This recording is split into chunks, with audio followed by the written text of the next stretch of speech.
Le jugement alien, le mystère des gardiens perdus. Une découverte inattendue. La galaxie était en paix depuis près d'un siècle, les guerres interstellaires avaient cessé, et les civilisations prospéraient grâce à des alliances solides, mais tout changea lorsque le vaisseau d'exploration, Astérion, détecta un signal inconnu dans le secteur Chrysalon 12. Ce signal, pulsant avec une énergie jamais vue auparavant, provenait d'un astéroïde isolé en orbite autour d'une étoile mourante. Kara Hélène, capitaine de l'Astérion, ordonna immédiatement une enquête. Avec une voix assurée et un ton grave. « Rapport des scanners ?» demanda Kara, en fixant l'hologramme du signal sur le pont principal. Avec une voix nerveuse et rapide. Le signal émet une fréquence oscillante, c'est une sorte de langage, mais il ne correspond à aucune base de données connue, répondit un officier. Avec un ton réfléchi et ferme, Kara fronça les sourcils. Préparez une équipe d'exploration, nous allons découvrir ce qu'il cache. L'astéroïde inhabituel. L'équipe atterrit sur l'astéroïde, un lieu sombre et silencieux. La surface était couverte de cristaux lumineux qui pulsaient au rythme du signal. À mesure qu'ils avançaient, les explorateurs découvrirent une ouverture menant à une structure souterraine. Avec un ton intrigué et un peu effrayé. « Ce n'est pas naturel », murmura Rhin Oren, scientifique de l'équipage. Ces cristaux ont été disposés pour canaliser l'énergie. Cette structure a été construite. En descendant dans le tunnel, l'équipe atteignit une salle massive contenant une sphère flottante, couverte de gravures complexes. Lorsqu'ils s'en approchèrent, la sphère s'activa, émettant une lumière vive et une voix résonnante. Avec une voix puissante et autoritaire. « Êtes-vous les héritiers? Si oui, prouvez-le. » Un test imprévu. Avant que Kara ne puisse répondre, la salle se transforma, les murs cristallins devenant transparents pour révéler des images d'autres mondes. Ces visions montraient des civilisations prospères, puis leur chute brutale, causée par des forces mystérieuses. Avec un ton grave et solennel. « Ce que vous voyez est l'histoire des gardiens perdus, » expliqua la voix. « Ils ont protégé cet univers pendant des millénaires avant de disparaître. Vous devez prouver que vous êtes prêts à porter leur flambeau. » Les cristaux émirent une lumière intense, plongeant chaque membre de l'équipe dans une vision unique. Kara se retrouva sur une planète désertique, entourée par des silhouettes familières. C'était son passé, des batailles qu'elle avait menées et des pertes qu'elle n'avait jamais oubliées. Une vision perturbante. Dans la lumière cristalline, Kara sentit une pression écrasante. Les images de son passé prenaient vie autour d'elle, les rendant plus réelles que jamais. Elle se tenait face à une bataille qu'elle aurait voulu oublier, où son choix avait coûté la vie à des innocents. « Je ne pouvais pas les sauver, » murmura Kara, les larmes aux yeux. La voix résonnante répondit, calme mais implacable. Les gardiens portaient le fardeau de leurs décisions. Vous devez démontrer que vous pouvez faire face à vos échecs et continuer à avancer. Kara se redressa, déterminée, malgré la douleur. Je ne laisserai pas mes erreurs définir l'avenir. Si je dois porter ce poids pour protéger cet univers, je le ferai. Le test de l'équipe. Pendant ce temps, les autres membres de l'équipe vivaient leurs propres épreuves.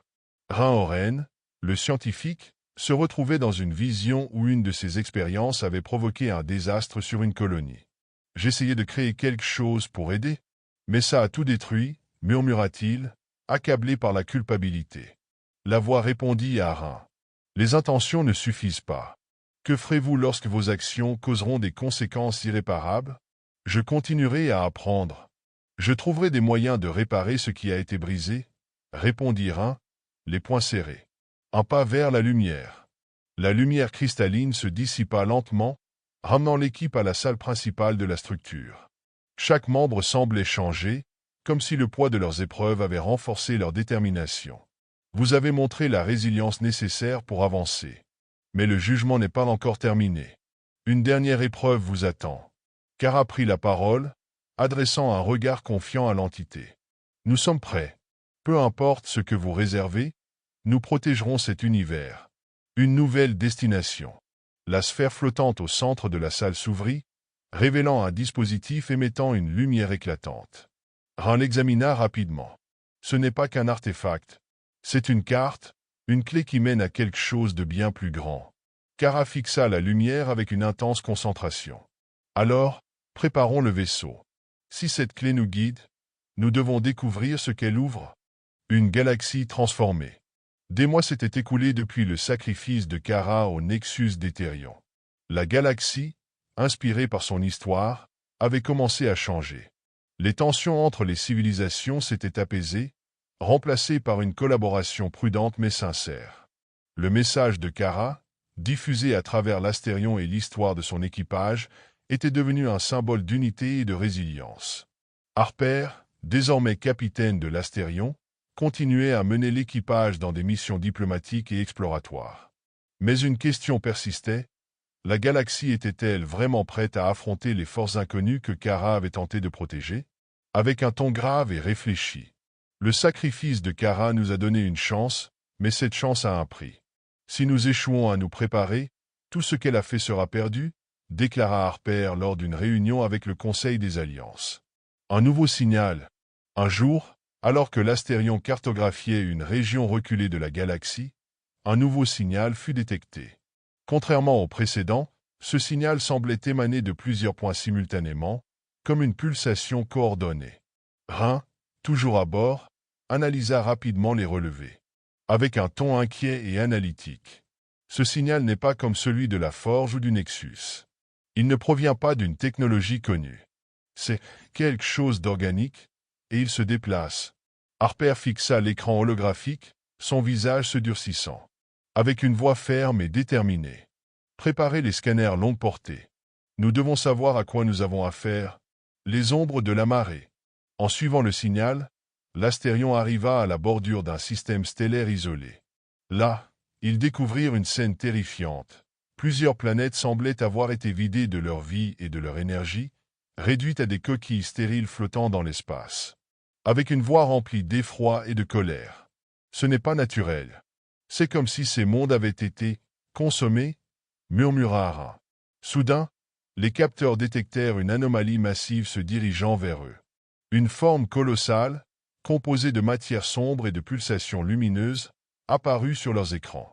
Avec une voix calme mais menaçante. Nous sommes la marée obscure. Vous avez réveillé ceux qui dormaient. Préparez-vous à l'assimilation. Harper se leva immédiatement, le cœur battant. Avec une voix forte et inspirante. Activez les boucliers. Préparez les moteurs.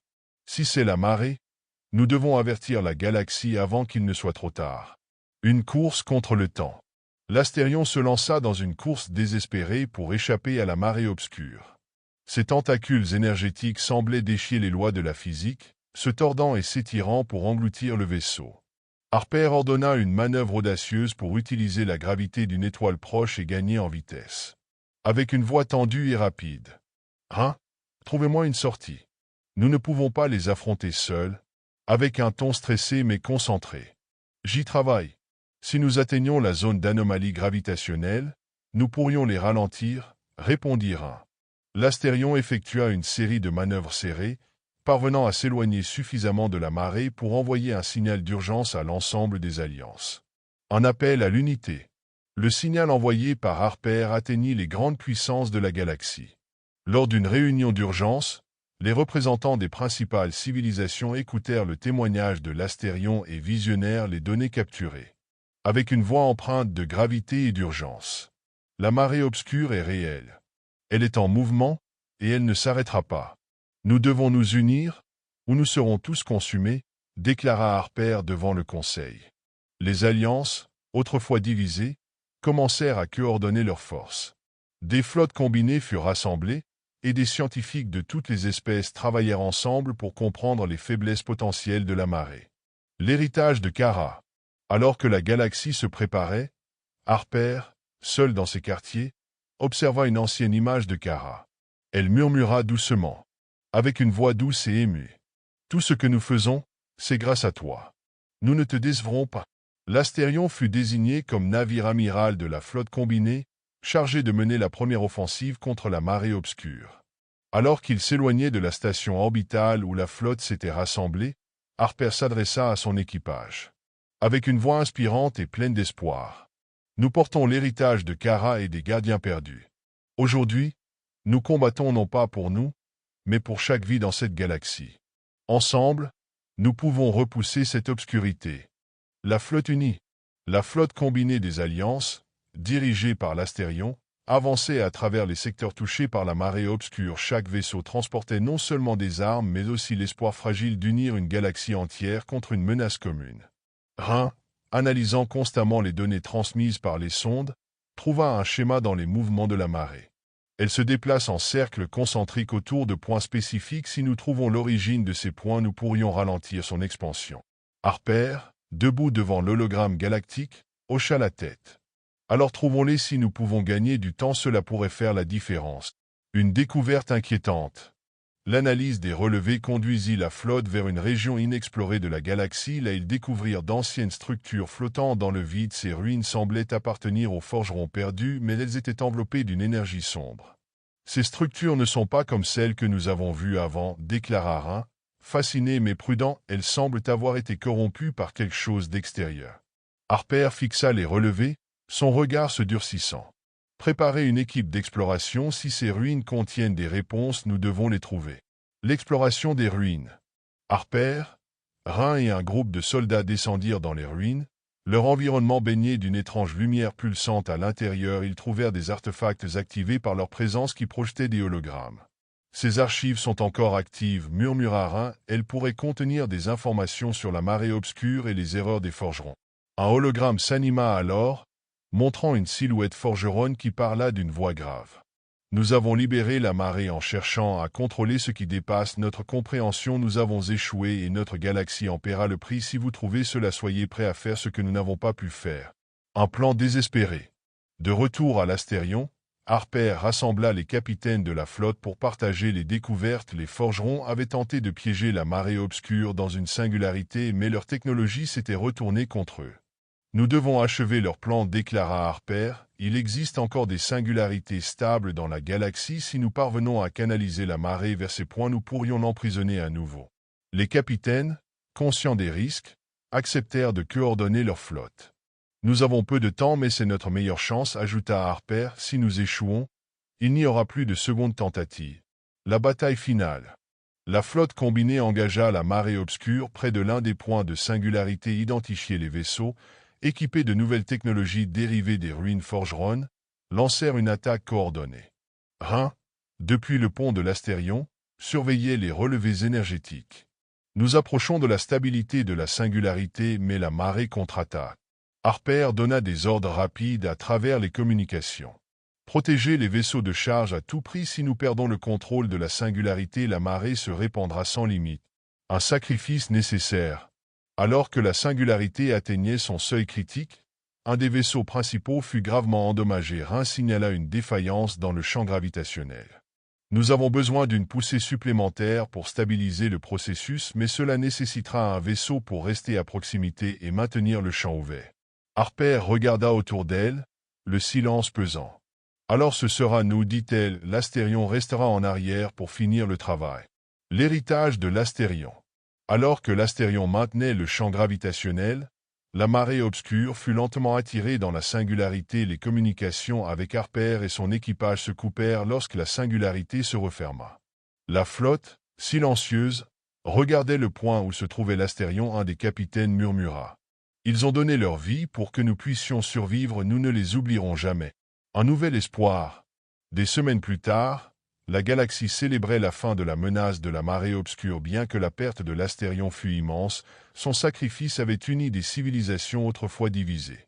Dans une cérémonie galactique, un monument fut érigé en l'honneur de l'équipage de l'Astérion et de Kara, dont les actions avaient pavé la voie à cette victoire. Nous avons survécu grâce à leur courage et à leur sacrifice. Maintenant, c'est à nous de construire un avenir digne de leur mémoire. L'héritage de Rhin. Des années après le sacrifice de Rhin, la galaxie avait évolué. La menace de la marée obscure, bien que définitivement éradiquée, avait laissé des traces indélébiles. Les civilisations avaient redoublé d'efforts pour renforcer leurs alliances et explorer les mystères de l'univers.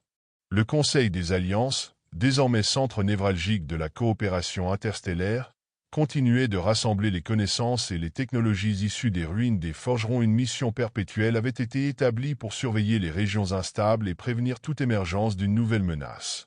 L'horizon, vaisseau légendaire, avait été reconstruit en hommage à son équipage et portait un message inscrit en lettres lumineuses sur sa coque. Pour ceux qui ont protégé la galaxie et pour ceux qui veillent encore dans l'infini. Une découverte qui change tout. Alors que l'horizon explorait une région inconnue à la bordure galactique, une découverte surprenante fut faite. Un signal, semblable à celui des fragments, mais avec une fréquence modifiée, fut détecté dans un amas d'étoiles en effondrement. Ce signal ne ressemble à rien que nous ayons vu avant, déclara Leora Tani, capitaine actuel de l'horizon. Il semble émaner d'un objet en mouvement constant à travers l'amas. Les relevés montraient qu'il s'agissait d'une structure complexe, à la fois technologique et biologique, qui semblait se nourrir des résidus énergétiques des étoiles mourantes. Nous devons enquêter si cette chose représente un danger. Nous devons savoir de quoi il s'agit, ajouta Leora. Un équipage partagé. Certains membres de l'équipage hésitaient. L'histoire des fragments et des ruines des forgerons leur avait appris que s'approcher de tels signaux pouvait avoir des conséquences désastreuses. Et si c'était un autre piège, demanda un officier, nous pourrions réveiller quelque chose que nous ne sommes pas prêts à affronter. Leora resta calme mais ferme dans sa réponse. Notre mission est de protéger et de comprendre. Ce que nous ignorons aujourd'hui pourrait nous détruire. Demain nous devons avancer. Un saut dans l'inconnu. En approchant de l'objet, l'horizon fut enveloppé dans une perturbation énergétique qui neutralisa temporairement ses systèmes. Une lumière vive emplit le vaisseau, suivie d'un silence assourdissant. Puis une voix, différente de celle des fragments, résonna à travers le pont. Vous êtes venu au seuil de la Genèse, vous portez les marques des erreurs passées, mais êtes-vous digne de voir ce qui vient après? Leora répondit avec détermination. Nous sommes ici pour comprendre et protéger. Si vous êtes une force pour ce qui est juste, montrez-nous ce que vous êtes. Si vous êtes une menace, nous sommes prêts à vous affronter. Le gardien de la Genèse.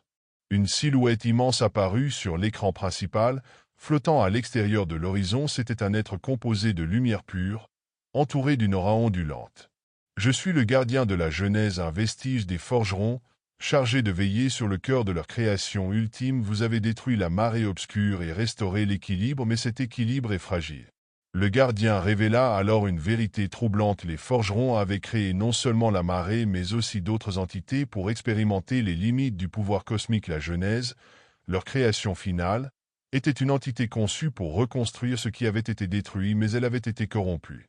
Si la Genèse s'éveille pleinement dans son état actuel, elle ne reconstruira pas, elle consommera. Une nouvelle mission. Leora et son équipage comprirent rapidement l'urgence de la situation. Si la Genèse était laissée sans surveillance, elle pourrait devenir une menace encore plus grande que la marée obscure. Que devons-nous faire? Demanda Leora au gardien.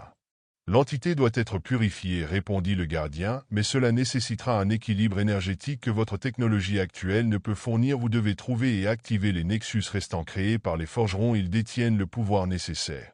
Leora se tourna vers son équipage, déterminé. Alors, nous trouverons ces nexus et nous terminerons ce que les forgerons n'ont pas pu accomplir. Un appel à l'Alliance. L'horizon retourna au Conseil des Alliances pour partager cette découverte. Le récit du gardien de la Genèse provoqua des débats intenses. Certains dirigeants étaient réticents à engager des ressources dans une quête aussi incertaine. Nous avons déjà sacrifié tant pour détruire la marée. Pouvons-nous vraiment nous permettre de risquer davantage? Questionna un représentant. Leora se leva et répondit calmement mais fermement. Ce que nous avons sacrifié ne sera pas vain. Nous avons survécu à la marée grâce à notre unité et à notre détermination. Si nous fermons les yeux sur cette menace aujourd'hui, nous trahirons l'héritage de ceux qui ont donné leur vie pour protéger cette galaxie. L'appel de l'inconnu.